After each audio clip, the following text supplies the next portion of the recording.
Bismillahirrahmanirrahim.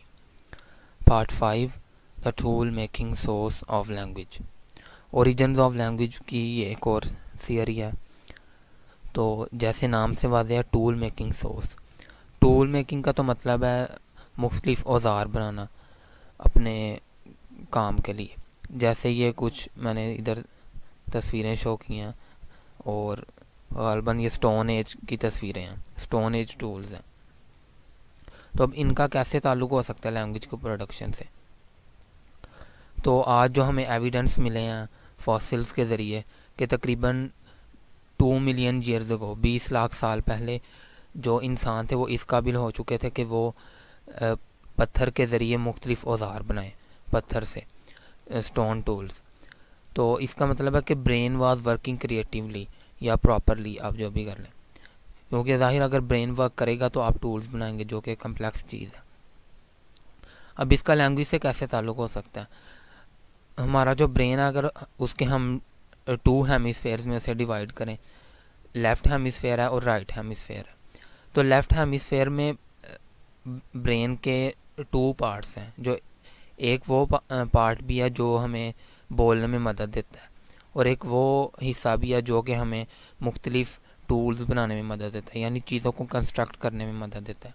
और इन दोनों में ये दोनों जो हैं एक दूसरे के बहुत करीब हैं, very close to each other, और दोनों ही लेफ़्ट हेमिस्फेयर में।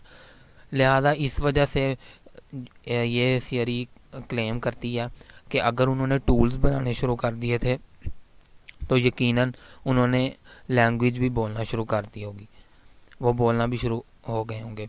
इसका मतलब ये भी हो सकता है कि अगर वो कोई टूल बनाते होंगे तो उसे यकीनन शायद कोई नाम भी देते हों, ये भी हो सकता है।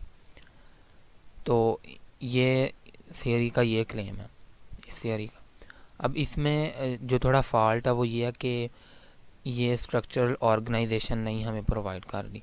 हम जानते हैं जितनी भी लैंग्वेजेस हैं उनमें बेशक इवन के वो साइन लैंग्वेज भी है, तो आज हम देखते हैं उसका एक फुली पैटर्न है कि इस तरह हम करेंगे तो एक वर्ड बनेगा।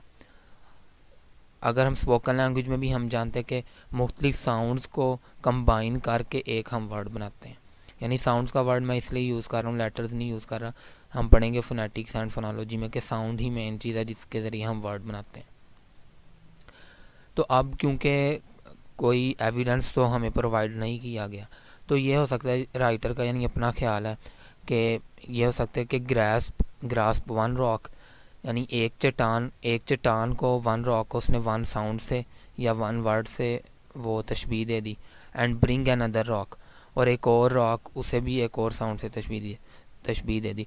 यानी इस तरह हो सकता है फिर कि मुख्तलिफ साउंड्स को कंबाइन करके उन्होंने एक वर्ड बना लिया हो कोई भी, या मुख्तलिफ वर्ड्स इस तरह उन्होंने बना लिए हो। फॉर एग्ज़ाम्पल ये 3 मैंने साउंड्स लिखे हैं, इसीलिए मैंने इन्हें स्लैंटिंग ब्रैकेट्स में लिखा है। इसे हम बी नहीं पढ़ेंगे, ब, और ये उ और ख, इन तीनों को हम लाएं तो हमारा वर्ड बनता है बुक। ठीक है, इस तरह यानी उन्होंने वर्ड बनाने शुरू कर दिए होंगे मुख्तलिफ साउंड्स को कंबाइन करके, यानी अगर टूल मेकिंग सोर्स के हवाले से ही देखा जाए। फॉर एग्ज़ाम्पल, और फिर इन्होंने अगर एक वर्ड बनाया, फिर अचानक से उन्हें कोई चीज़ अच्छी लगी या बुरी लगी, तो उसके साथ उन्होंने इस तरह कह दिया गुड बुक, यानी वो क्या कहते हैं इमोशंस में आके।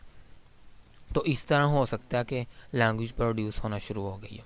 लेकिन फिर क्योंकि इस थियरी में भी उस तरह कोई एविडेंस प्रोवाइड नहीं किया गया, कोई सबूत इस तरह का नहीं दिया गया कि किस तरह लैंग्वेज किस तरह शुरू हुई। ये तो बता दिया गया कि अगर उन्होंने टूल्स बनाना शुरू कर दिए तो यकीनन उन्होंने लैंग्वेज ही बोलना शुरू कर दी होगी। और वो मैंने आपको बता दिया कि वो किस वजह से, कि ब्रेन के वो दोनों पार्ट्स, यानी ये इसमें जो दोनों पार्ट्स हैं स्पीकिंग के लिए और कंस्ट्रक्टिंग टूल्स के लिए, ये एक दूसरे के बहुत करीब हैं, इसलिए उनका ये क्लेम है the tool making source theory को सपोर्ट करने वाले।